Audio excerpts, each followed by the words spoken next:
All right, gentlemen, we're live. Hey, welcome back to the podcast. Today, we got Andrew Pratt, co-host, and Justin Hedberg. How you guys doing today?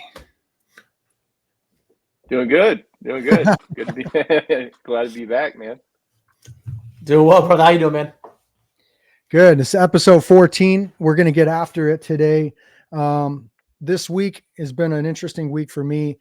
I started a new book, and I would like to discuss some of the key nuggets of wisdom in the book. The book is called Cybernetics, and it's written by Maxwell Maltz. And it's interesting because this seems to be one of the first self-help books that were ever kind of created. And a lot of self-help books that are being written now take a lot of things that are in this book. A little bit of background of it. The writer was a plastic surgeon, and he's seen the difference in people's personalities when it comes to self-image when they had a surgery done, or somebody had a big nose or something like that they didn't like it. So to me, it was really interesting on how we reinvent ourselves. So today's topic, I really wanted to talk to you guys and pick your guys' brains, especially because we all have our own experiences in life, but is how do we transition? How do we reinvent ourselves? And with self-help, that's really what a lot of these self-help books, podcasts, TikTok, motivational videos are talking about, right? They're preaching, hey, you can reinvent yourself. I know Joe Rogan says, be the hero of your movie. Don't be an NPC, all that good stuff. So I kind of wanted to turn that over. So first off, I guess I'll open up to either one of you guys can jump on this one. Is what experiences have you had where you could tell there was a big shift in a transition of who you had to be or how you could reinvent yourself? Not grade school or anything like that in high school, but actually outside of high school. Oh, damn, man. I'll take this first, man, Andrew, if you don't mind. Mhm. One of the biggest things that I've currently gone through is back in 2016, 2015, I was deployed with the Red Horse Prime Beef Squadron, which is like the civil engineering squadron of the Air Force. So I was deployed with them for about 7 to 8 months, and then got task orders for 4.5 years out to Combat Com out in Ramstein Air Base, Germany, where we were on a 24-hour window for deployments. So it was constantly go, go, go, train, work out, do what you got to do. Then I got orders to wonderful San Antonio to be a drill instructor or a military training instructor, where for 4 years there, it was, 12 to 15 hours a day. You're following a schedule strictly from 05:45 throughout the whole day. So it was constantly go, go, go. And then now I'm currently stationed here in California. Not going to say the base of the squadron for those of y'all that are watching, but stationed here in California, where now it's, hey, you can get an hour and a half lunch. You can get a 2-hour lunch. If you don't show up to work on time, that's fine. Just hit us up in a group message and let us know you're going to be a little bit late. And we don't have a mission set here per se. And that's one of the biggest transitions I'm going through as an E6 in the military is, what do I do with my hands? So let me ask you a question real quick about that. So I know drill instructors, at least in the Marine Corps, there's a huge transition. They do this with recruiting too, because we get in the service and it's, rah, rah, rah, motivation, kill, like in drill instructors, and it's on one side, recruiting, they almost desensitize us to try to be a little bit more civilian and watch what we say. So with the Air Force, their DIs, do you guys go to a school in order to amp up that pressure? It's because it's kind of like an indoc there too, right? They want you to be a certain way.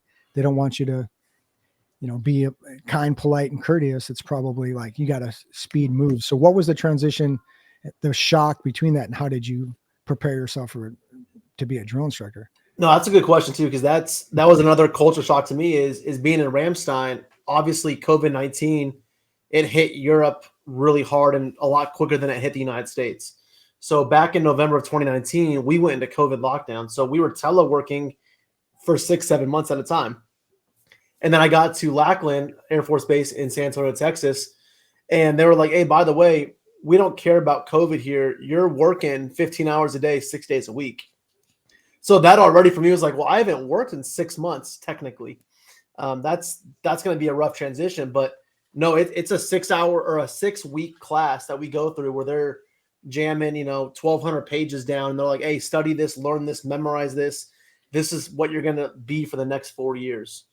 And even on day one of, I guess, MTI duty or drill instructor duty, it's just, hey, here's your book. Go wake those kids up. And it's like, but how? And they're like, you have to figure that out now. Yeah. So it's very trial by error. You build your self-image, right? You Mm. set your goals on whatever your job is, whatever you're telling your internal self. And Andrew can speak on this because I know he's about as far as the book. The book's about 10 hours. We're about halfway through, but we talk about, the self-image modification and what the steps are, right? And I'll share this real quick because this will kind of open up to the mindset of it. The self-image modification steps is number one, the conscious mind decision, right? So the precursor is rational thinking. You got to be rational. Like you can't just invent yourself to be like, I'm going to be Iron Man or something. But it's got to be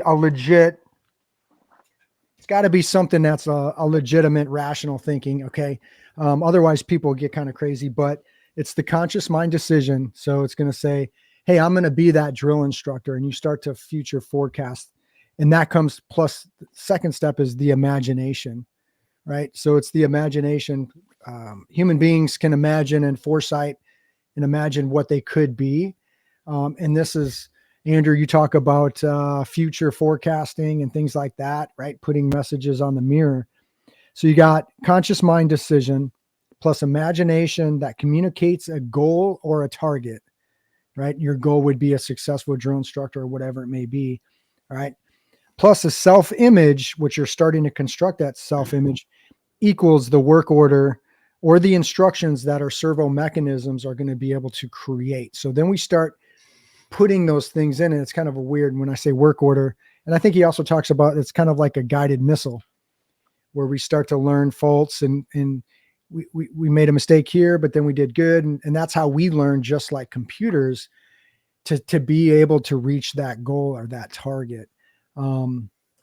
So when you're looking at that thing, I think it's important that we kind of do this subconsciously, I think, through our stresses of like, oh shit, I'm going to be a drill instructor. Like, what's a drill instructor, right? So you have to have that precursor thinking. What does it mean to be a good drill instructor? Okay, so that's my goal. What does it mean to be a good righteous dad? What does a good dad look like, right? I'll let Andrew, what do you think? I'll let Andrew kind of comment on that because I know he's got something going in his mind. Yeah. So no, I was just thinking about, when it comes to making a transition and you get thrown into the water. Yeah. I mean, sometimes you kind of have to, I know he speaks against fake it till you make it. He referred that as a cheap way of doing it. Yep. But how did he explain the alternative to faking it till you make it? Well, faking it till you're making it is kind of giving yourself an out, right? So it's a fake hypnotic, like it talks about hypnosis, right? So our minds believe certain things, our subconscious, not our conscious mind. So our conscious mind can fake it, right? Till we make it, but that's not real programming that's going to go into our subconscious servo mechanisms that are the source code, like it would be for computers or AI systems. So you still have that bad code saying, I'm not good enough, or I'm not good at math, or I'm not good at remembering names. So we could fake it too and say, you can always say, well, I'm good. You can always say good things about yourself, which is good. But remember, just like doing source code, I don't know if any of you guys ever done C++ or Python or any code, you could put all the code in the world. But when you're running it through the subconscious programming things, when you have to run it, there's going to be errors there. And if you don't have your script up and you don't see those errors, you'll never see them. So faking it until you make it, reading books on motivation, watching these videos, those kind of help, but that doesn't mean you have a true belief on what you can be, because you still kind of don't believe it, right? Just the word faking it, you have to have self-acceptance. So there's other things that come into play, and you got to start loving yourself and start working towards it. But remember, faking it till you make it, you can pretend you're a certain way, right? But if you're not doing the actions every day, at the end of the day, your mind is going to judge yourself and say, am I in line parallel with what I'm saying for my goal, or am I just faking it? Right. And I think every time you do a hard thing, like a cold plunge or a workout, or you got another day without drinking alcohol, or another day without looking at porn, or whatever it may be, and you go, you know what? That's a win. That's the code that's saying, okay, I'm starting to get in line. So imagine I shoot a rocket or a missile at the target. Once I start getting off course, those wins allow me to go, okay, that's what I did right. And it just like a baby, remember he talks about a baby reaching out to grab a pen, and they're all clumsy, but they get better and better. So all these things in our internal mind, or internal servo mechanism, has that. So faking it till you make it, you're right. So you can't fake it. You have to prove it, but it's got to be little wins is what helps.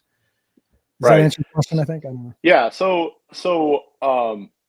one of the biggest things that I will say that he talks about in regards to training your mind, right? He talks about he was talking about the I keep wanting to say tennis, the golfers, right? You ever watch somebody play golf or any other sport?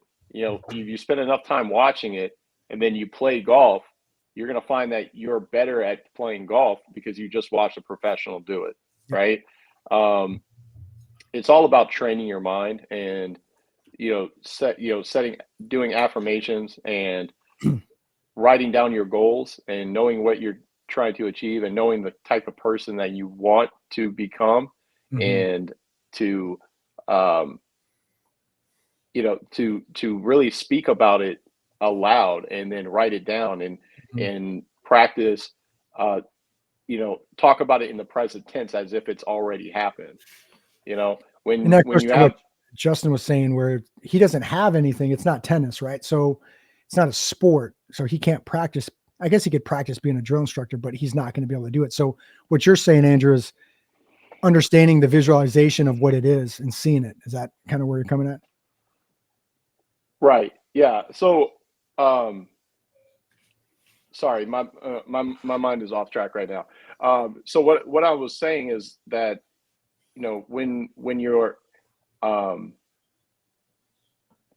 you have something that you're trying to achieve, and you are pretending, like, I think, like, saying fake it till you make it, like you said, it's all in the verbiage, and it's all about the positive self-talk, and all about the self-image. And it doesn't matter, if you're just going through the motion, if you haven't gone there in your mind, and you haven't said, you have to really see yourself making the shot before you make the shot. And then once you make the shot, you have to release. So you're saying you have to have faith. So in a sense, and this goes in a religious context, you can't fake it till you make it as a Christian. And that's what the Bible talks about, being lukewarm, right? Faking it till you make it.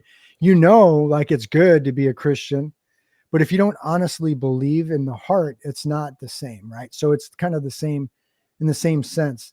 So you have to believe you can make that shot. If you're just going to go, I'm going to tell myself I'm going to make the shot, or right. And you're faking it. And deep down, you have to have the faith, right? And he talks about that, right? You have to go, okay, I see it, I visualize it, but I have the faith, and I have to let go, right?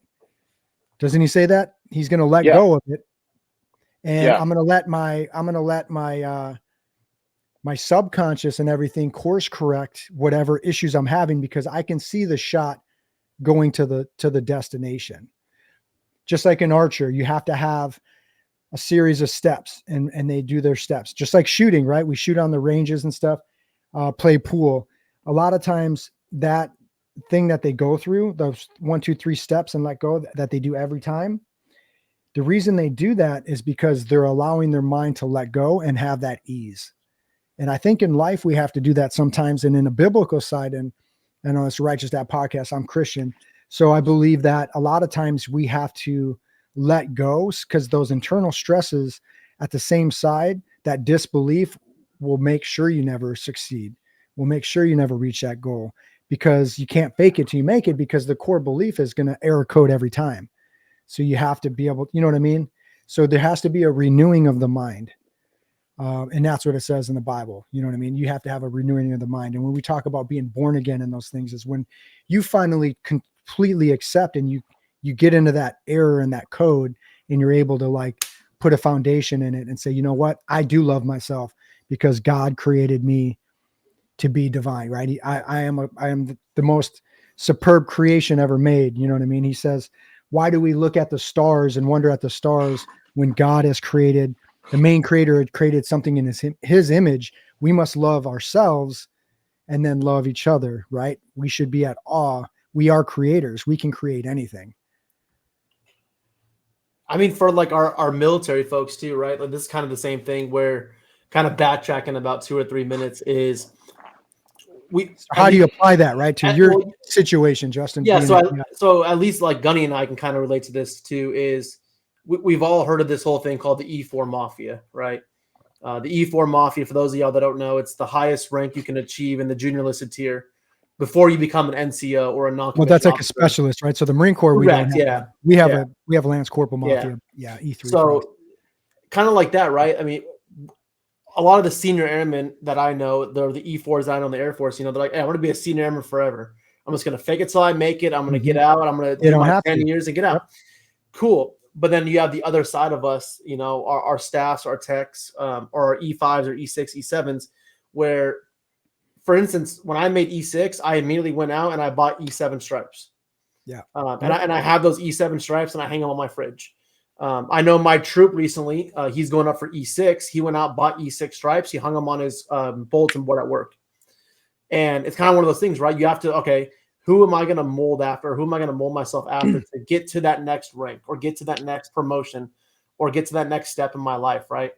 So, yeah, we can sit here and say, like, I'm just going to fake it till I make it. But realistically, at the same time, it's who can I mold myself after to get to that next step that I want to be at? Or kind of like what Gunny was saying is, if I want to quit drinking, all right, cool. Who can I look up after? Who's going to hold me accountable right, to get to that next step in my life, right? So kind of the same thing like in the military aspect, but.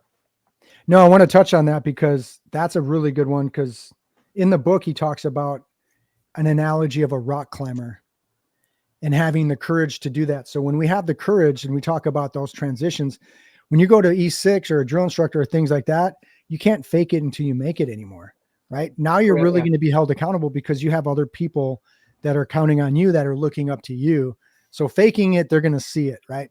But you have to have the courage and the ability to let go, just like a golfer or a tennis player would do, or an archer, that it will be okay. And if it's not, then guess what? You fail, you recalibrate, and you course correct. Yeah. But the thing about it is, the cool analogy is the courage comes from that goal, is pursuing that goal with vigor and with aggression, right? And he talks about a mountain climber that's climbing a mountain. They'll be super brave, but once they get to the top and there's no more goal, they look down and they see the danger in what they're doing. It's scary, right?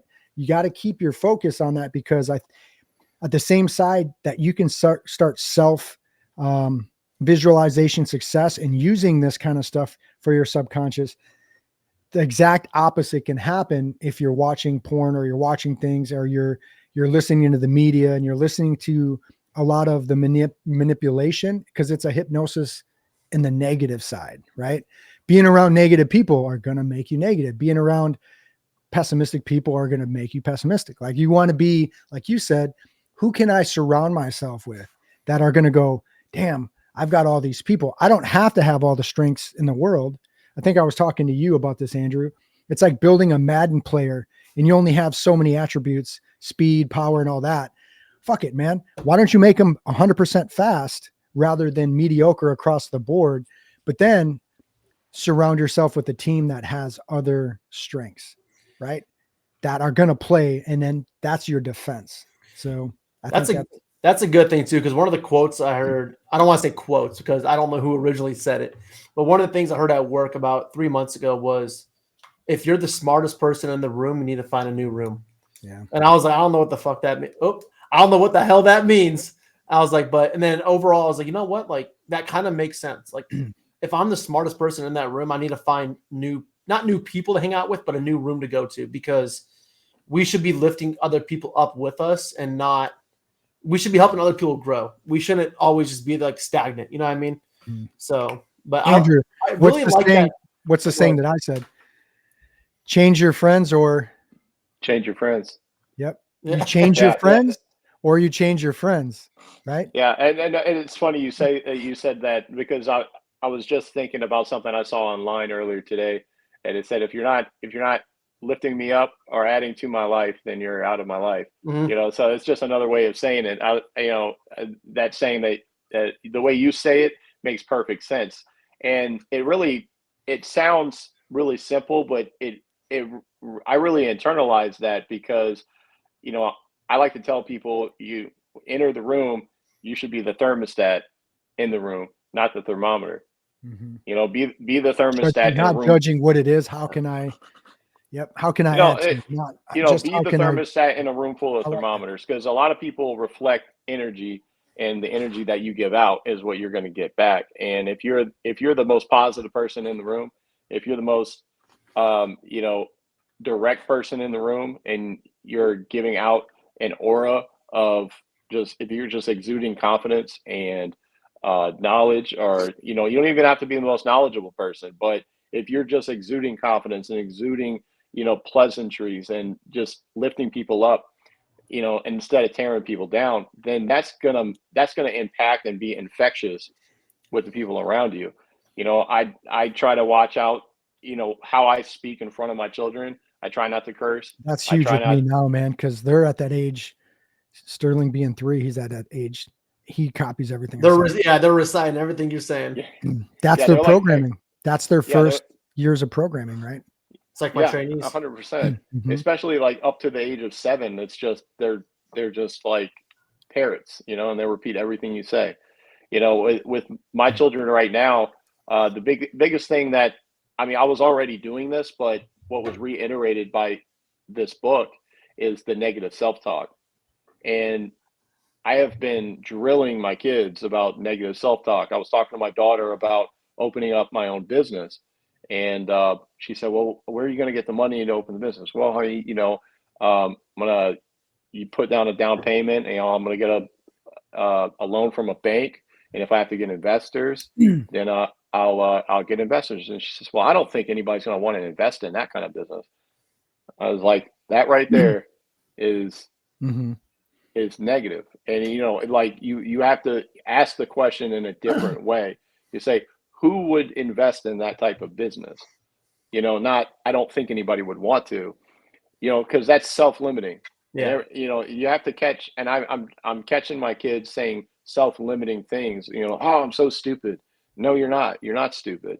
You just made a mistake, and that's okay, because that's how you learn. That's how you get better, and I constantly, making it a point to not be, I'm not saying be positive, happy go lucky all the time. We're not a circus clown, but to put emphasis on not being negative, so even if you're not happy, you can still not be negative. Let me key on something real quick with that. And I'm going to stop you guys every once in a while, because I'm trying to guide this through my series of notes from the book.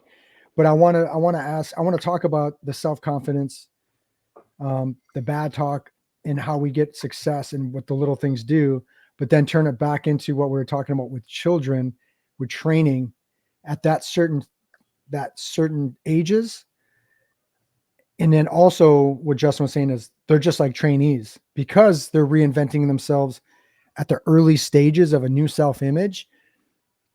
Are their minds the same sponges, which they probably are anytime you do something new, right? I think you're bringing it in as a child. And I know the Bible talks about in the beginning of your Christian faith and your walk, you must be a child. And so I'm kind of, it's starting to fire, like it's because I drank a bunch of coffee. But so let's talk about the self-confidence, right? So the self-confidence and the self-image comes from that experience of success. So if you never had any experience of success in running a business, it's hard to believe, and it's easy to get into that sense. But once you take those little things, right? Making your bed, we talk in the military, and I know you like it from that Admiral, what's his name? Do you remember? McRaven? Yep. What talks about, hey, at least if you make your bed every morning, at least at the end of the day, you'll come home to a made bed. And when you can do those things and you put those little 1%, they add up to a lot. So I think it's good that you can actually see the threat of that self-talk. And I know that another one is, he talks about, when you talk about a person, this was by Alexander Dumas. He wrote a person. Before you move on, I mean, I wanted I'm coming right back. you know, I'm coming right back to it. okay. We're still there. All right. Well, I just wanted to add to what you were saying that, Admiral McRaven, in his book, Make Your Bed, and having wins, it's super important. And Joe Rogan talks about this all the time. Wake up and do something hard. Get up and take a cold shower. If you don't have a cold plunge, take a cold shower. Do exercise, lift heavy things. Doing that first thing in the morning is going to give you so much of an edge throughout the day, because you're getting a dopamine hit from, well, it drowns out that exercise. negative talk, right? That negative talk is powerful. And Alexander Dumas wrote, a person who doubts themselves is like a man who enlists in the enemy's army and bears arms against himself. You know what I mean? You're killing it. But if you do what, like you said, you're doing those wins, that's going to say, you know what, I'm not going to listen to you. And that's like the adversary, right? That's the beast of resistance. That's the art. That's the war on art. That's what Joe Rogan talks about in those books. Stephen Prisfield talks about it. But how do we instill that into our kids and into our trainees, into the people that are now transitioning right out of military, or transitioning into a new job, or transitioning into fatherhood? How can we impress upon them these things? And I think people are, but for me, this has kind of helped me bridging those thought processes and those synapses of like all the stuff that I ingest about, self-help. The man on the 9th floor says the same stuff, but he says it in a different way, where maybe I'm more science-based in this kind of thing, where if it's explained in a way, it maybe suits me better because of other things. I don't know. But do we think, are we even as adults and the trainees like children in this aspect? Can we learn like that? Yeah. So your question was, how do we instill Press upon and instill this in everybody. again into our children and our trainees? The way I do it is, and I think that this is the role of a leader. When I say leader, I don't just mean manager. I don't just mean business operator. I'm a father. Person that's bringing everybody else up. I'm a person of influence. So, the way I do it, that goes back to what I was saying before, is by being the thermostat. I'm the person that sets the temperature. I'm setting the example. I'm speaking positively, and I'm not talking negatively. Another thing I caught my daughter doing, because now she's getting to that age where she's texting her friends, and I hear her talking on the phone with her friends, and I see and I hear her conversations, and with just like in the military, I think it's a very commonplace when it's a bunch of guys together, you tear each other down. It's just the thing that you do, right? And when it's a bunch of guys together, you have guys night, you're telling jokes. Why do we do that? Right. Psychologically, why do we do that? Why do we give each other shit? Okay, you want me? I don't know if you know. So I would say camaraderie and brotherhood. Well, it is camaraderie and brotherhood, but it's trying to test our self-image. Yeah. I can't test your self-image and how much you love yourself without messing with you to see how you react to an eternal attack of your self-image. And we do that in the military a lot because we're trying to test each other to see whether or not when shit goes bad, how are you going to react? Do you have the humility, right? Do you love yourself enough to say, yeah, that's funny. Yes, I do have those weaknesses, but I'm going to give it back to you. And I think that's a super important thing to be able to do. And that's what we do in the military. And as guys, we do it subconsciously because we're trying to test to see how that guy, if he's weak self-image wise, right? Yeah, but the point I was getting to is, when I hear my daughter, talking to a friend and or she says, "Hey, bitch, how you doing, bitch?" Mm. Like they're calling each other names, and it's haha funny. Yeah, I know she's 12, Do you but think they're doing it the same way? Like, I don't know if females do that. I Do I females? I I think thought that I was a mean it's male something thing. that I've done in the past. I'll Yeah, say, but you're a guy, right? Yeah. yeah, Yeah. Yeah. Okay. So they're just getting the bad habit. I think I see it. I guess the point that I'm making is that just simply calling people names in a joking manner, haha, it's funny. But then, like when you're doing it every time you talk to them, it's not like when you tell a joke and then you continue to do it every day. It's no longer a joke. You're Now it's turning your now character you're into a joke. believing what you're Yeah. saying subconsciously. If I see somebody and I say, "Hey, you ugly motherfucker," and I say that every day when we show up to the office, it's no That longer like person's the going to accept it as You're gonna like they're going start to start. believing. Yeah. Yeah. Yeah. correct. And 100%. I'm Yeah. programming them, but I'm also programming myself. But Yep. it's gonna break them down Yep. one way or another, and their opinion of me is Hmm. that I'm a jerk, right? Or That's the no first different than time, gossip. Gossip is the same thing. The Bible yeah, warns us about gossip, that we should not be like that, right? yeah. Because So if I you're see if I programming other see people just to hate somebody based on not rational stuff. It's just something you took internally or misunderstood, right? I called you, "Hey, what's up, ugly bitch?" And now you hate me, but it wasn't about that, right? I was reaching out for camaraderie, Yeah. but you Well, took it. but my point is that it's one thing to do it, every once in a while, right? But I guess what I Right. was catching my daughter doing was, if you're referring to your best friend as a bitch every time you text her, then you're really speaking it into existence, Yeah. and you're training yourself to think of her as that bitch. And now it's like, even if it's not, you're not saying it in a mean negative way, it still has negative connotation, and you're training your brain to talk that way. And the point that I was trying to teach her was, you should always be trying to lift your friends up, not tearing Yes. them down, and referring to them in a demeaning way that makes it seem like a scenario where you're above them, It's the golden you know, rule, right? Yeah. right? Treat others how Yeah. you want to So be treated. Yeah. and that goes back to change your friends or just change your Change your friends. friends. Yeah. So, either you be the example Hmm. and you be the thermostat, you set the temperature. Either you be the example and talk only good to your friends, or your friends will leave you. Hmm. But You it know, also comes into a societal thing too, and a culture thing. Like for us in the military, with hazing and the way that we're trying to train people to get them yeah, prepared in life. It's maybe almost bringing the the same thing, right? military into it was a bad example. I know you guys tear each other down all the time. No, no, I no. guess, This is totally exact. yeah. But as a Hazing, guy, bullying. but guys do this even outside of the military. They do it on the Hmm. football field. They do it on the golf course. They do it in business. But Um, I feel like guys do it in a very compartmentalized way. yes.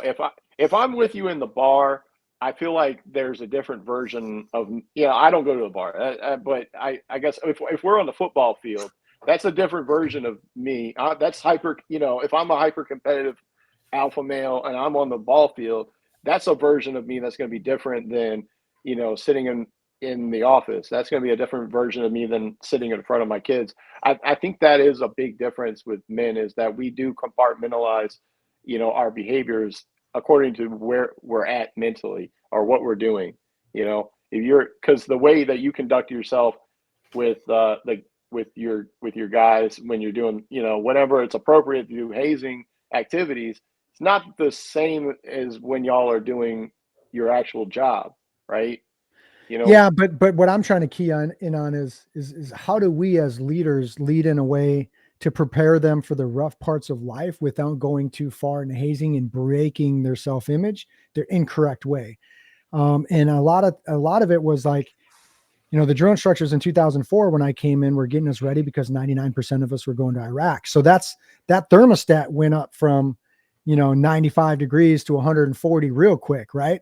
And drill instructors thought they were doing the right thing, just like a parent or a leader could think they're doing the right thing to get you ready. However, at the end of the day or the end of that training thing, it might not have been the most advantageous way of training them in a way. So I think now the military is trying to key in on, we can still train hard, we can still get you ready, but we don't need to break you and do things for just because we always did those. And that's where you got to break that chain of verbal abuse. And like what you're saying with your daughter is like, yo, bitch, because everyone's doing it, now I'm going to do it. And that's the same as hazing. That's the same as maltreatment in a way. But I mean, and this is perfect. And this is totally relevant to military and children, because that's what I was asking. The question was, because it kind of came to me, I was like, oh shit, when you said children, this is how children are being programmed. And when Justin said, yeah, it's trainees, but this is everything in self-image, because I get out of the military and I go to a new job. Let's say I go into the artificial intelligence field in the industry. I'm going to be brand new. Everything that I look at is going to be it's going to get downloaded in the beginning. What's that? What's this? What's that? Indoctrination, right? It's the indoctrination. And I think when we have these indoctrinations, we have to be real careful. And this is for other military people or other people that are transitioning in any stage of life. You're doing the same thing. If your girl got pregnant and you're about to be a dad, you're going, oh shit. You're watching videos, you're reading books, you're getting indoctrinated, and you're starting to build that self-image. So how do we, and you said it perfectly, you surround yourself with those that are going to bring you up and that are going to be there. And this is really what we talked about for this podcast. This is really what we talked about for the nonprofit No Lone Wolves is having that group that we're all not faking it. We might not be perfect, but we all have our goal set, and that's what we're trying to do as a tribe. I think you're spot on, Andrew. I don't know why you're doubting yourself. I'm here to lift you up and say you're making it totally relevant, dude. Yeah. Yeah. So, I mean, it's just all about, being the example and setting an example. That's something that I've been trying to work on, myself on a daily basis for quite some time now. And, for a while it seemed, honestly, because that was so out of character for me, because I was programmed to just think negatively a lot. And now, at the end of my shift, I'm tired, I'm ready to go. People come in and I've got a big smile on my face and I'm like, Connie, how are you doing today? I'm greeting the next shift that's coming in. The guy that's coming in to relieve me, I'm complimenting his haircut, telling him his uniform's looking sharp. Because that's gonna, it to me, and I wanted it to come off as authentic, right? And I didn't want to be inauthentic, but I feel like in doing so, people have a much higher opinion of me these days than they used to. Another thing, like the other day, I was in the drive-through at a restaurant, and the guy that was giving us our order was super nice, right? He was super nice. I mean, like out of character nice from what you're used to dealing with on a regular basis. Nowadays, yeah. Did you go to Chick-fil-A? Yeah, no, it was. I was trying not to say where I went, but it was a Burger King. It was a last second decision. But shout out to Burger King. You guys been the king of burgers for a while, but I will say the Burger King near my house, actually, they do have some good people. But just say like that too. From my life experience of going through Burger Kings, and it's just I haven't had positive experiences all the time. You've never had the king just show up in your bed and give you a breakfast sandwich? That would be nice. That's the ultimate dream, man. Remember the old commercial? That's the ultimate dream. You just like flip the covers over. But he was super nice, and my daughter was sitting in the front seat next to me, and she said, "I wish more people were like him." And I was like, "Yeah, he is really, really nice. He's doing a great job." And he came back, he handed me my debit card back, and I said, "Hey, my daughter just told me that she wishes more people in the world were like you." And his face just lit up, and he just said, "Thank you, sweetheart. Thank you so much. I'm trying. I was like, well, you're doing a great job." And then we pulled off, and my daughter said, you didn't have to tell him that I said that. I said, no, I did. He needed to that's hear important. that. Mhm. You know, he needed to hear that, and you just made his day. Well, You know, children have to feel the same way, right? They have to have right? But positive by me telling confirmation or her whatever. Yeah. that Mhm. she, what I'm reinforcing her behavior, Yeah, so she's and not doing the and bitch thing anymore, right? That she's gonna say the nice things. right. So I made two people's night at the same time by telling him what she said and then reinforcing her behavior and by telling her that she did a good thing. And that's the Mhm. type of stuff that people need to hear. People need more positivity. And that's why, you wish more people in the world were like him. It's because you need to influence that, You and said later on, then she said it to another person at the checkout, right? That said, yeah, "Hey, and I like your shirt." I've Yep, noticed her, I've noticed that's her great. complimenting Yep. people. That's something that Mhm. I picked up on. That she says, I really like your nails. I like your hair. She knows no strangers. She's really good at complimenting people, and I mean, I'm really proud of her for doing that. But it's just as a father, I have to just constantly reinforce, you know, being a positive influence on Mhm. people, and she sees the effect it has on people. And I know you do those same things. Because I think you asked earlier, are trainees or new people, are they like children? Are children like them? Yeah. I mean, in a big way. Like, I'm not saying treat your employees like a child, but you were going to treat them with the same care and love and respect that you would give to your child, because they are learning. And it's when you approach it with that mindset, then people actually do appreciate the training that you're giving them. You can And fake it because, so they make it. yeah, Fake it so they make it. you know, Actually go ahead. because we've all been trainees at some point, Mhm. right? You've been a trainee. I mean, you were a drill sergeant trainee at one point, and Mhm. we've all had bad training experiences. We've all had bad parenting experiences. Um, I think just about everybody has some kind of childhood trauma that they're working through.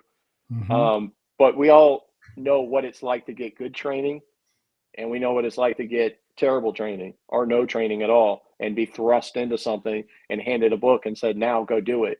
And we've gotten bad parenting, and we Yep. reflect ourselves and who we are today based off of not only what we were taught and the good examples that we were given, but we also know what we don't want to be like. We don't want to Mhm. be that guy. Oh, they didn't, because what do you say when you get bad training? What's the first thing you tell somebody when you're training them? Oh, back in my day when I This was is a how I was trainee, trained, Yep. yeah. I Yep. mean, you don't they know didn't any even better. do this for You me. don't know better. This is We just didn't but have that's this the back then. source, that's the base code, right? That's that generational stuff that continues to curse us. It's that Yeah. generation, it's the sins of our fathers, it's that generational curse. And the first step to knowledge is the understanding of our ignorance to that. And then the first step of becoming stronger is understanding where we're weak and knowing, okay, damn, in Justin's case, when he was a drill instructor, I didn't get to eat. I haven't been able to sleep. I feel like shit and I want to react that way. But the ability to fake it so they make it, Mhm. I think is a real thing. And we have to do that as parents, I think for sure, is go, you know what? Oh yeah, I'm great. I always have a good day. Justin, when you're in E6, there's no bad day because everybody below you is looking at you like that. And Yep. you're going to set that, what Andrew talked about, that atmosphere, right? You're the thermostat. And I I mean, think it's good job for you, Andrew, for doing that, showing that key moment, she's probably going to keep with her for the rest of her life. And that's exactly the light you want to shine into the world. Go ahead, Justin. no, I say it's two things. One, kind of like what you're saying, Gunny, is if we walked into basic military training, right? Imagine this, like, zero night, you just got off the bus, you went to sleep for the We first call it night. Black Friday, but yeah. Yep. Black Friday. No, that's a holiday. So, so I now, think I it's mean, Black like, Friday. Yeah, we call it our Black Friday. Yeah. so, I mean, like, you get off the bus, you go to sleep for the first night at basic military training, right? And your drill instructor walks in, he goes, okay, everybody, it's time to get up, turn the lights on. You're going to move with that same sense of That urgency would as scare they the are, shit right? out of me if they did that. They're like, hey, So, Dad, they're rubbing your back. so like, and that's one thing I had to learn too was, if I walked in with this mentality of I didn't sleep well last night, they're going to react the exact same way. So I have to come in with 198% blood pressure, Yep. hoping that they react the same way as I do, because that's how it's going to turn around. But also, too, one of the things that that Andrew said was those whole compliment things, right? Is there's been a lot of times where, I've woken up late for work and I'm like, shit, I'm running late. Damn it, the dog shit on the carpet. Damn it, truck's out of gas. Damn it, now there's a stop sign here. What else can happen? Right? And then you fucking visualize and then you roll up to the front gate and they're like, hey, Sergeant, how you doing this morning? Hey, look at you washed the truck yesterday? No, but like they give you that compliment. You're like, you know what? Today's going to be a better day, right? And that's kind of like what your daughter did too. Is I always try to compliment people like, hey, nice shirt. Fuck, I'm colorblind. I don't know what color the shirt is, right? But I could also be like, hey, nice shirt. Hey, did you something do with your hair? Like no one knows what each other are going through also at that time of life. So those little compliments just from the small things are going to lift those people up one more notch than maybe they were that morning, right? It's the smallest piece of charity, right? Exactly. You doing that action is charity. It's free. Just like you making your bed is one little thing that's proving to yourself the self-image and the goal and the person you're trying to attain. It's confirmation that, yep, I did that. I did that. I did that. And then every time we have that moment of like the thief of happiness and self-doubt, right? No enemy within, no enemy at all.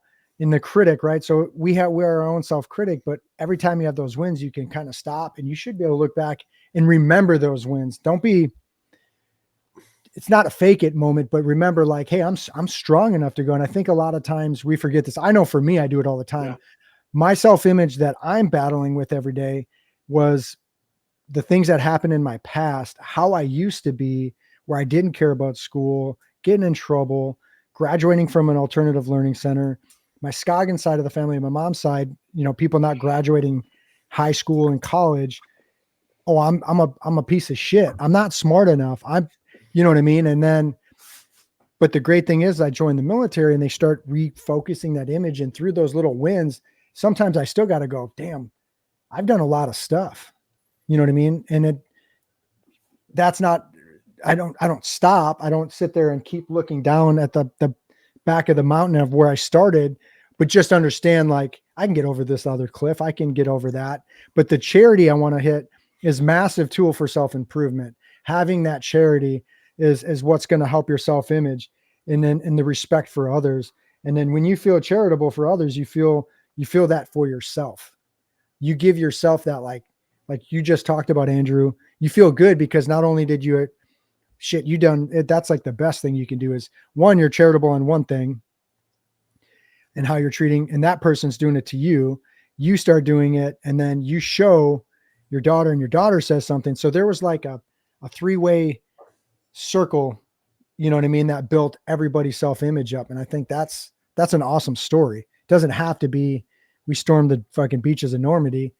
The little things is what matters, I think, the most. So I mean, you're absolutely right, because I guess I didn't even really think about the impact it had on me, because it definitely made me, well, A, I was proud of my daughter.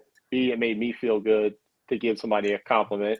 And then C, it made me feel good having been the steward of that lesson, So yeah, I mean, I did feel like I was giving something in that moment. And every time I'm like, I feel like every time we read a book or I listen to a podcast or you recommend a book and we listen to it together but separate. But together but separate. I feel like I immediately am able to apply those things, through or sometimes it's things that I'm already knowing. And maybe, things that I already know that I'm maybe not practicing as much as I should, but it just reiterates it. And I'm able to it seems like, the lessons in this book, things were either already going on in my life. Mm-hmm. I was already doing the things that he talks about, or I had a conversation that night or the very next day with somebody that needed to hear the words that came out of this book. Yeah. And a good example, I was talking to a friend of mine. He he's my roommate now, and he was with a woman for 26 years, and they separated.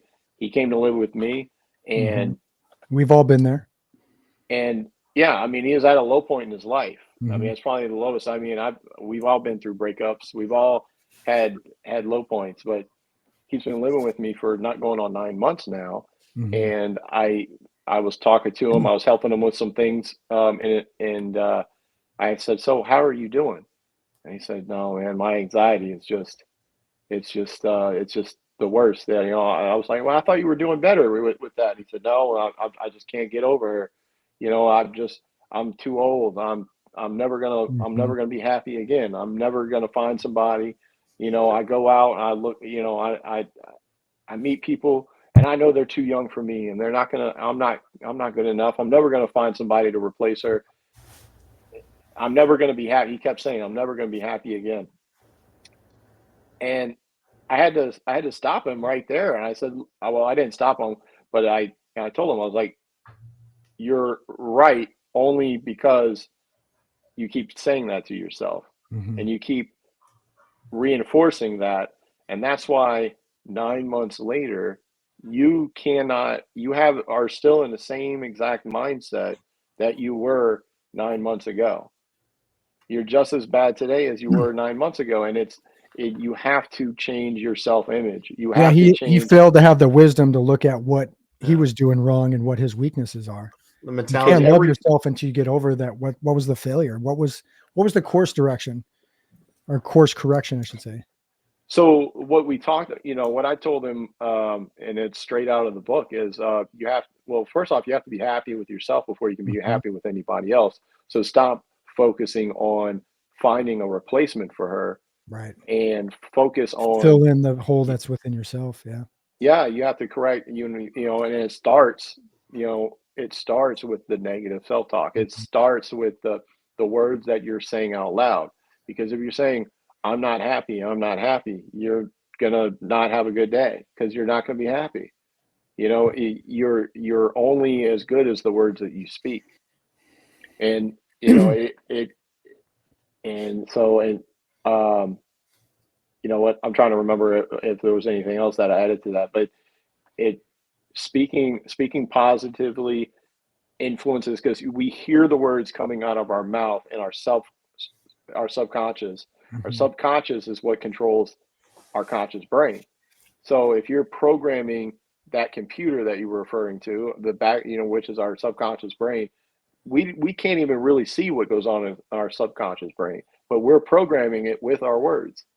So if But you were able to see it, and I want to go back to the charitable thing, because you having your time and sitting down with him and talking to him is the moment of charity that you're doing for him, to be a part of it. And I talked about earlier is like, indifference, the opposite of love and indifference, and not spending the time to know somebody.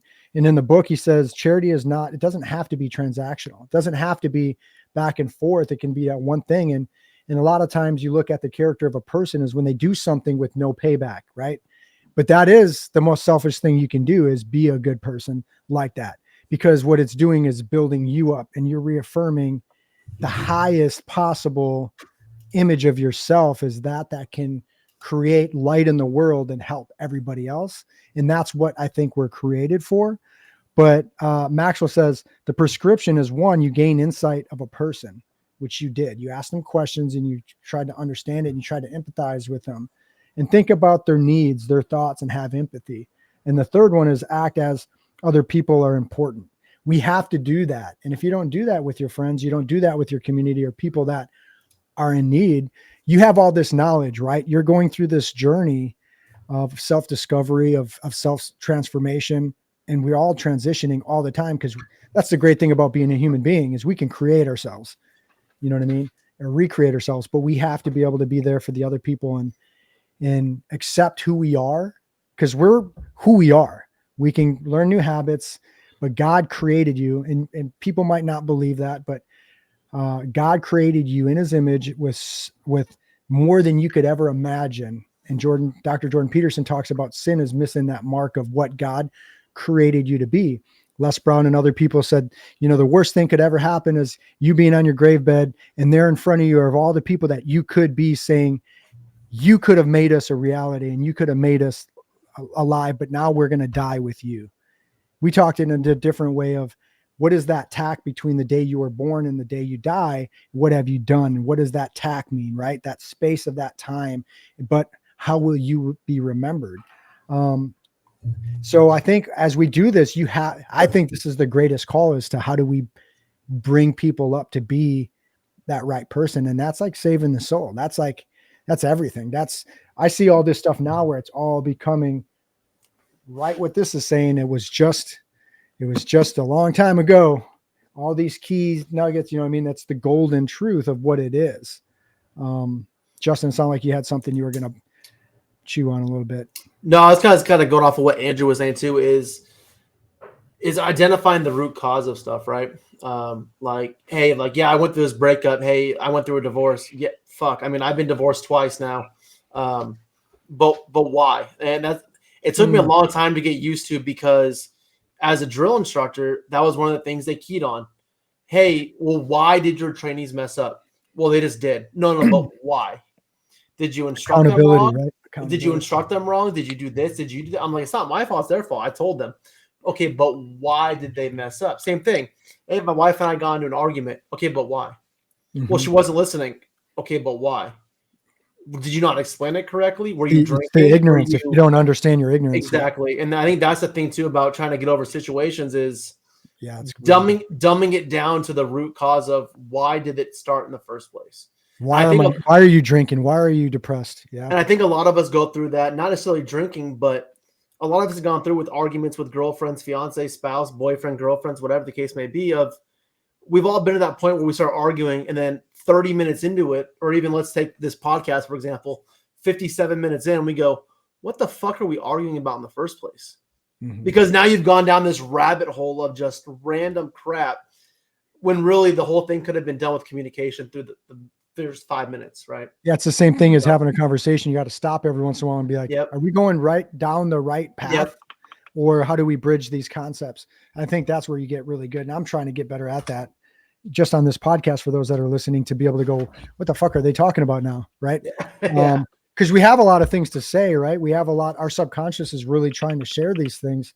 And a lot of them are abstract and hard to describe, because you have to paint that picture. Andrew has to paint that picture where he's coming up to Burger King and that transaction happens. But I think that's why it's important to have people to talk to. And obviously you need to talk to the right people if you're having those issues, those that you can confide in, that don't have the, issues that or give you bad advice. You know what I mean? So you got to be careful too, because when you start, complaining about your problems and young ladies and stuff like that are married, don't be talking to anybody else about internal issues. We need to have that communication with our spouse, with those people that we have an issue with.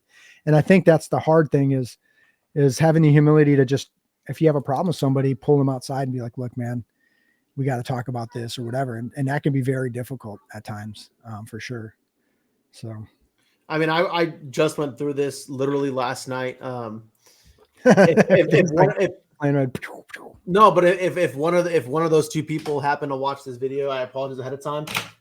But I had a rough freaking day at work. We were doing murder boards on packages, and you probably know, Gunny, when you're looking at an awards package, you have 75 people chipping in, and no one wants to get the adverb or the verb right. And I was like, you know what? I'm over today. I went home. I had a drink of whiskey, sleep and then on it. I had some friends over. We were watching, I think, Netflix or something like that. And off the rip, most of us are military, and they're like, man, fuck you, do this, blah, blah. Like, we're not listening to you. Shut up, Justin. And I just kind of snapped, and I was like, like what? I was like, I'm going outside. Like, I was like, screw this crap. And I went outside, and I was like, wait, why am I upset though? And then I went back inside. I was like, hey, like, this is why I'm upset. Like, y'all aren't listening to what I'm trying to tell y'all. Like, and they're like, well, if you would have just said that. And I was like, yes, I realize that now. And like, that's what I'm trying to step back in on. I had a rough day at work. Y'all shitting on me now at my house. Yeah. That's supposed to be like my It's space. the straw that broke the camel's back. Yeah. And they were We like, get in those situations. Yeah. and they were like, you should have just told us. And I was like, I know I should have. And they're like, you know who we are. You know we're gonna bust your balls, so to speak. And I was like, I do. You're right. I should have led with that when you got here. Like, hey, I had a long day. Let's just hang out. I do that with my wife all the time. I'm like, I just got off a 24-hour duty last night.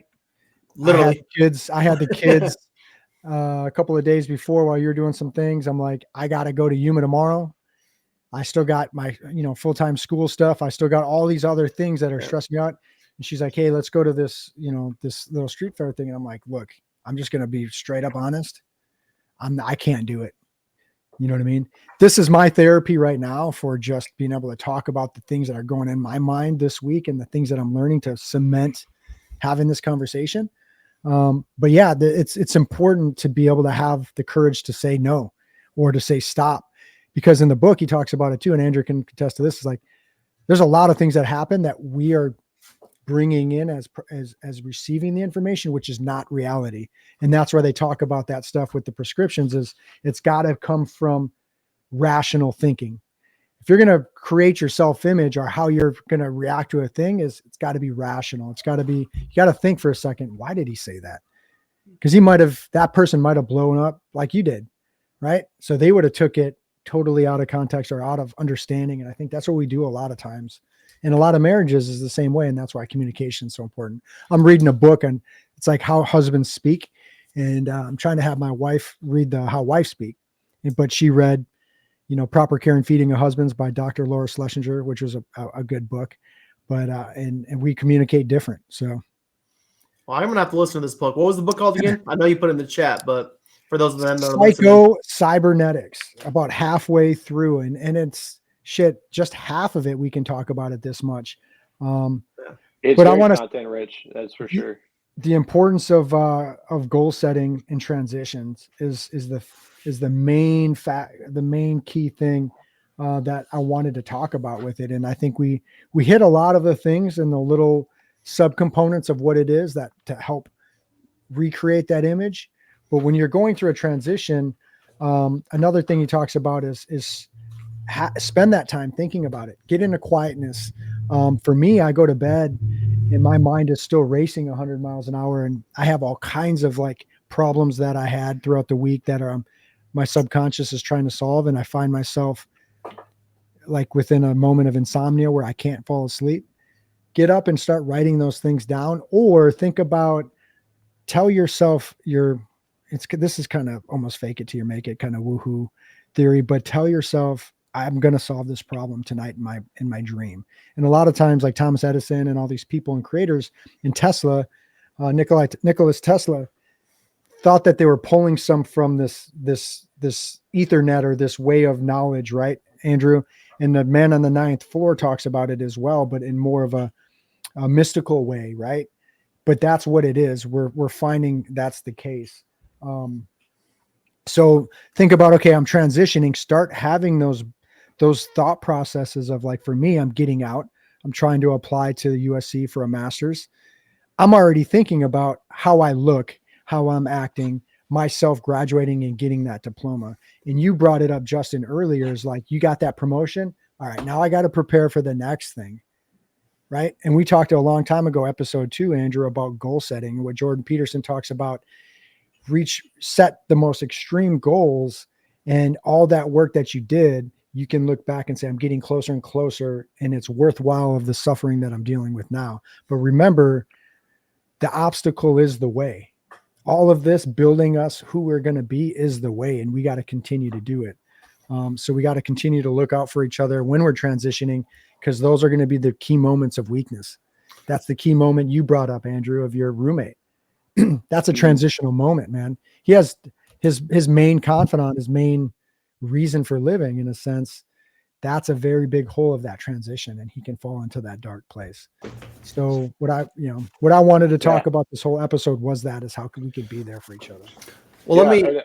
Go ahead. I would say, let me end it. Or after Andrew talks, let me end it on this though. Is Gunny, how are you going to transition? Let's say after serving 20 great years in the United States Marine Corps, right?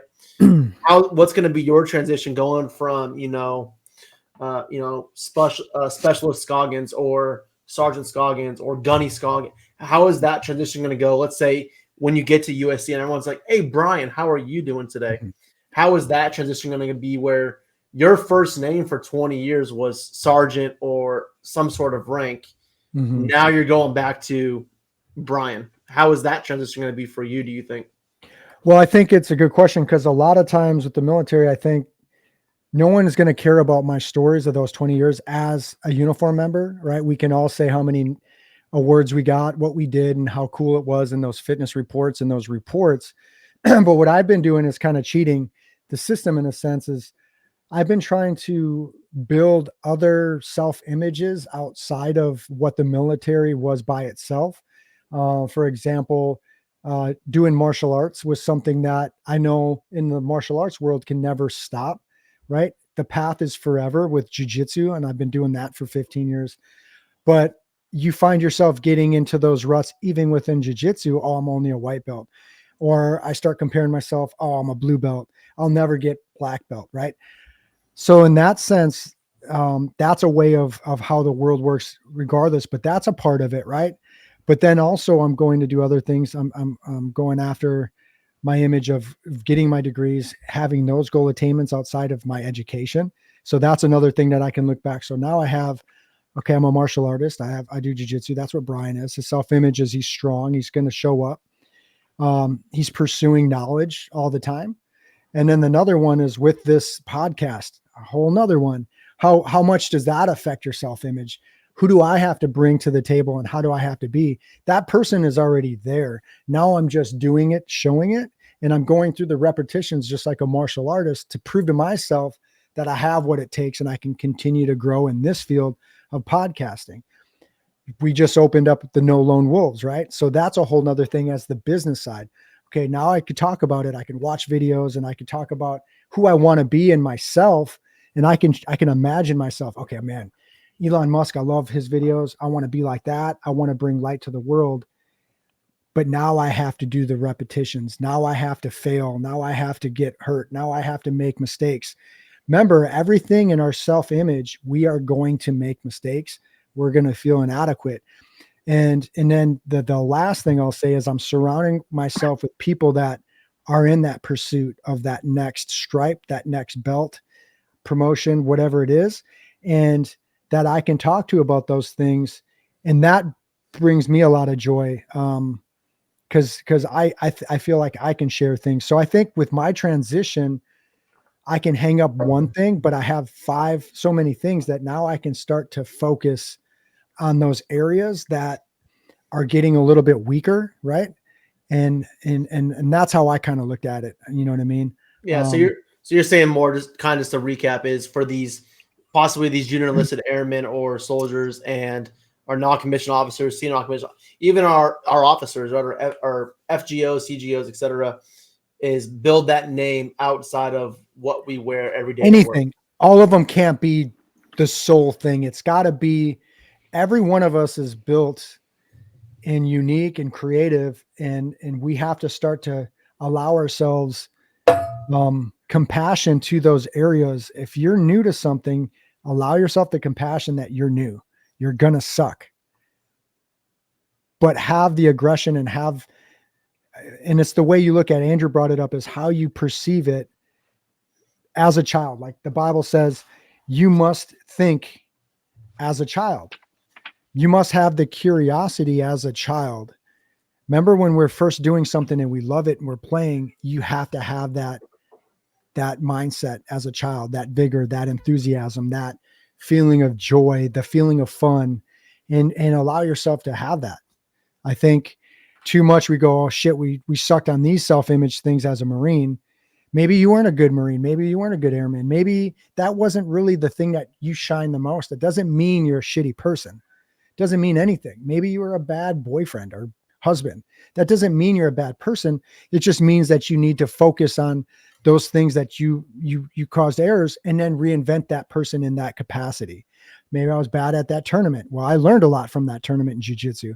I fucked up and did this, and this. Well, guess what I'm going to do? I'm going to go back to the drawing board, go back, show up, put the work in and change.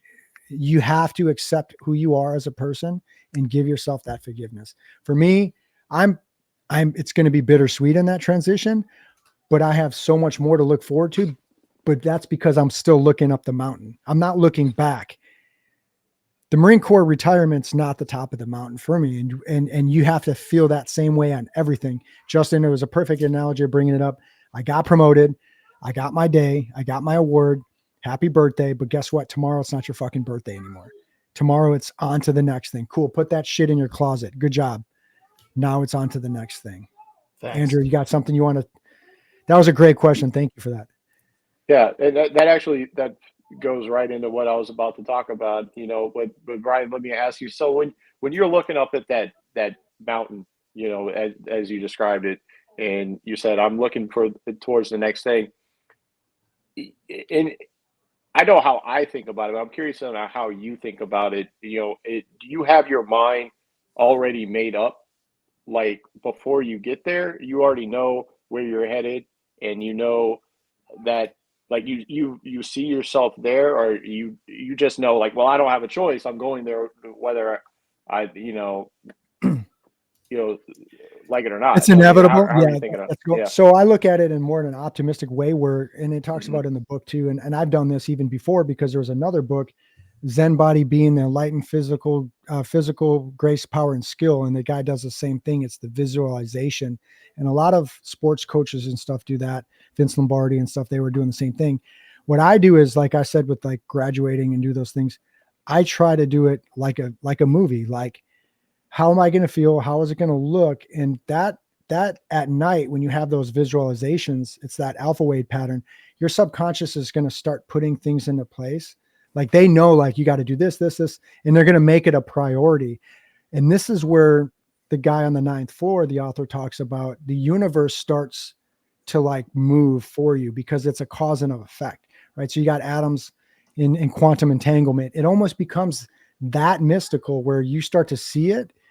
It's like you're that guided missile and you're going to course direct, but your subconscious, the guidance system already knows where it needs to be. It just doesn't know how it has to course correct the flaperons, for Paul Yitch, or, roll, pitch, and yaw. Like, you know what I mean? So like, we're going to have that. And I think when we have mentors and we have people that we can come to, they're going to make it faster. They're going to make it easier, and that's why books and reading is so important. So for me, yeah, I visualize it like there's nothing that can stop me, but I also have the faith as a Christian that, knocking it shall be opened, asking it, you shall receive. It's that same mindset, but I think people put a weird twist on it, and they go, oh, you got blind faith, or you believe in the mysticism and the laws of success, or the secret of success, where if you ask it, you'll get it, or this visualization. You still got to do the work. You still got to bury the cross. You still got to carry your cross. You still got to every day battle with that self-doubt, the sins of the flesh, the shit that's going to keep you away from it. But that's how I visualize it every day. But man, it's stressful. It's stressful when you have too much too. So. Yeah. So, the way he describes it in Cybernetics is he was talking about people at the craps table, right? A lot of times, there was a gambler that was telling him the story, and he noticed that a lot of people, when they throw the dice, they already placed their bets and they're waiting for that wheel to turn. Mm-hmm. Yep. And you see all the stress on their face, and why worry about the stress? It's already there. Yeah. They're freaking out. Like now, like, I hope I win. I hope I win, whereas if you just throw the dice, you make the decision, you made the decision to bet the money. You made the decision to roll the dice, and yeah, you're saying there was no stress when they were placing their bets, but when they it's like they watched the wheel go around on the roulette table, they're like, yeah, yep. It's just like you have to relinquish the outcome because you've already made the decision on the action ahead of time.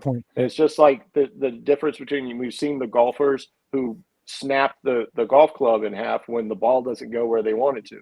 You can't, if you're worried about where the ball is going to go, then you're going to have target fixation, and just like somebody running into the back of a police car that's pulled to the side of the road. You know, if you're focused on the negative, then you're more likely to hit the negative. Well, that reopens the questions. It's hard because you still have to have stress and caring to do the things when you're placing the bets to calculate if you're going to win when you're putting the money down. But once you had the money down, you have to have the faith. Is that what you're saying? Because you have to have the faith to say, you know, it's on the table. I think the point that I'm making is that I mean, you know where the destination is, you know where you're going to end up, and you know, like once you've set things into motion, like the anxiety should be the moment leading up to that point, right? Yeah. Now you're just walking out in faith. Now you're just walking, you're doing the things that you've been set up to do. You probably had more anxiety leading up to retirement than you're going to have after you're retired. Yep. It's hard. You battle that every day. Yep. I wanted to talk a little bit about the transition that I'm going through right now. You know, as y'all know, as y'all know, I've been a restaurant manager for going on 21 years now, or 20 years. And I recently have stepped out of the management position. I was a district manager for managing restaurants for 15 years with this one company. I've stepped out of that role, and and I'm not a district manager anymore. I'm just running the night shift. I'm a nighttime supervisor. I'm a glorified cook, you know, and I'm going through the transition because I know I'm going into another career field. I've set myself up for success in doing so, but I'm going into a new career field. I've given myself opportunity to set myself up for success, but I know where I'm going to be 6 months from now. I know where I'm going to be 24 months from now. I know because I see it in my mind and I visualized it. I've made a decision of where I'm going. Now I'm just walking it out. I'm already there mentally. Mm-hmm. I've made the decision of where I'm going, and I can see myself in that place. It's just a matter of me going through the motions and doing the steps that it requires for me to get there. Just like when you know that you're going on a hike up a mountain, you see yourself at the top of that mountain, and walking up that mountain is just part of the process. But you already visualize yourself at the top, or else you wouldn't be able to continue walking up that mountain. It's that 1 year, 5 year plan. That's exactly it. You have to have the plan and strategize where you're going to take those breaks. And I know for a fact that the things I'm doing right now today, everything I do every day compounds and builds on the next. Every book I read, every bed you make. I'm wrapping up courses for my project management. You know, I'm wrapping those courses up. I'm doing I just started a course on finance. That's gonna, every little thing that I do is adding to. I'm putting in resumes. Yep. I'm practicing. I'm watching videos on doing, being better at doing interviews. All these things I'm doing is compounding because I already know where I'm going to be 6 months. But who are you proving all that work? Who's that proven to? I'm proving it to myself, but exactly. I'm setting the decisions I'm making right now today are setting my family up for success for the rest of my life. You're building yourself to who the person needs to be, not fake it till you make it and then you get there. But I see myself and I visualize myself and I put myself in that moment and I see what it's like to have already achieved my goals. Yep. Right. I already have the job that I want. That's where the faith comes in. Yep. I'm opening up I'm going to open up a laundromat business. I already own it. It's already mine. I already have the location picked out. It's already there. I'm financially independent. I don't have any debt except for maybe my mortgage. I am, my car's paid off. Everything that I am going to have 6 months from now, 12 months from now, 24 months from now, in my mind, I already have it. Mm-hmm.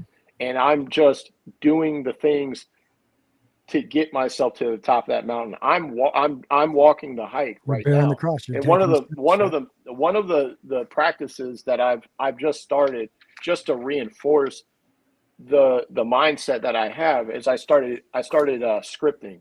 And it's one way of calling everybody. I think a hot word right now is manifest, right? It's kind of a very like trendy word to use right now. I think a lot of younger kids are using it, but that's beautiful that they are, but there's more to it, because you can't just manifest your reality. It's manifestation with action. Exactly. And you can't just wish $1 million in your bank account. I've been trying that for 37 years. And it just still has not shown up. Manifesting alone does not get you when you do, that'll be the end of our. our podcast. We'll take a short commercial break, and then maybe we'll be back with a lot different here. But it's manifesting with action. And so what I've started doing is I went out and I bought a comp notebook, and I started actually writing out the things that I'm working on, that I'm in my mind I've already accomplished, but this is the destination that I'm going to be at. And just to give people an example, and what I do is I'm using a 3-6-9 method. I write it down 3 times in the morning, 6 times in the middle of my day, and then 9 times at the end of my day. If that, you can change the method up a little bit, but as long as you are writing it down and putting it in front of yourself on a daily basis. And I'm filling this notebook up. I mean, it's pages of this, and it's front and back pages of really small writing. And I write, I'm grateful for my project management career, my laundromat business, my family, my friends. I'm grateful for the 5 life-changing miracles that I have experienced in 2024, and my financial freedom that comes with it. I trust myself, I love myself, and I'm worth all of these things. So I'm telling myself that every day, because that is an outcome that I desire, that I want to happen. And that it in my mind, I'm 100% convinced that it's already happened. You're reconfirming it every time you write it. You're thinking about it. Just as convinced as I am that I know that if I walk down the hall, I'm going to be in the kitchen. So it's just a place in my mind. It's a destination, just like the kitchen is a destination in my house. I'm just going to walk there, and it's going to be there. So it's So how do you know that when you wake up? How do you know that your kitchen's going to be there? How do you know that gravity is still going to be working the same way? How do you know that? Because you know. By what? By faith. You have to have the faith, right? Every day. So how do you battle? And that is what I'm doing. I'm walking in faith, but it's also doing the reps, because by doing this, it's making those neural connections in my mind that much stronger every time I do it, and that's I think is making a huge difference, because I've never been more sure of something in my life. So I know I'm going to get the job. I know that the job that I want. I know that I'm going to have the business that's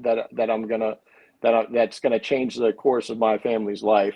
I know that I'm going to have all my debts paid off. I know that I'm going to be financially independent. I know that these things are coming. I'm just walking it out at this point. The cool thing about this book, Cybernetics, is everything you're doing, right? You're downloading the main code, but you're putting places in there to work at a faster processing speed as to reaffirm that code. That's all we're doing. We're basically machines. Our minds, our subconscious are machines, and they work the same way as artificial intelligence and all this shit that's being built right now. So, but we're way, way, way faster than anybody gives ourselves credit. And what you're doing with those things, it sounds kind of mystical and woohoo kind of shit, but it is everything. And we're starting to learn that this stuff works. And so I think the hat's off to you, but you still have to work. You still have to put the reps in, right? But the things is you writing all these things down, making your bed, doing these things. having a moment of gratitude, looking back at your accomplishments, loving yourself, giving charity to others, taking care of, having empathy for others. It's all reaffirming your main code to be successful, and it's showing you. And people will talk about it in a secular to say, like, if you're a believer or not. I keep on relating back to this because this is truth, right? People think it's just a man in the clouds that's going to judge you, but this is everything that Jesus talked in parables on how to act, right? And how to look at things. So I really want people to kind of read into these things, these books, but also look at it in the scripture aspect, because it is faith. You have to have faith in everything. And you're going to get there. And if not, then you just keep playing the lottery. You know what I mean? It's not a big of a deal. So what do you guys got for any closing remarks? Are you done? Is that all you had, or do you wanted to, because we're at that's 125. That's everything for me. That was a great question, but the way you hit it, I had to kind of think about the question again. Is like, yeah, man, that's a good question. Is how do you do the work but still have the faith and not feel like you didn't do enough work? But that's the self-acceptance. I think you are who you are, and you're a cocoon. You're a caterpillar turning into a butterfly, right? And you have to struggle. And I think these things, and unfortunately, the thing that's happened to you might be shitty, but it might be the best thing that allowed you to be strong enough in order to be that butterfly. And through that transition, I'll say to everybody listening, that's what you're going through right now. If you feel that you're trapped, you feel that it's the things, you have to have the struggle to strengthen, but it's also the fear of the first time you fly, right? It's the first time you step out into a new thing. And remember, books like these are there, but you have to read them in a context and talk about them with other people, because then you really have an understanding of it. And then surround yourself with those people, those mentors, and those people that care about you, that can bring you up. I don't have anything else for you guys. I respect everything that you guys are going through. I commend you for the wisdom that was shared today through the military, through the civilian life. Yeah, you're going to have to read the book or listen to the book I'm listening to. It's 10 hours long. It's Cybernetics, again, by Maxwell Maltz. It was the re-edited, recreated version. This guy wrote this book in the 60s. There's a lot of other books that we discuss. Think and Grow Rich by Napoleon Hill. Those things that do the same kind of manifestation, you could say. And we'll try to bring more of these relevant books to those that are struggling through whatever topic. So if you guys have ideas, please go ahead and share those ideas. Make sure you guys go ahead and visit nolonewolves.org.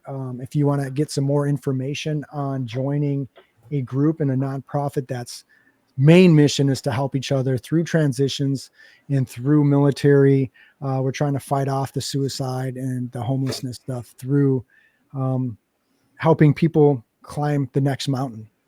I appreciate your guys' time. Definitely you guys, Justin and Andrew, for here and sharing your stories. Until next time, stay righteous, guys. Thank you, guys. Sounds like I got a new book to listen to. So I appreciate it, y'all.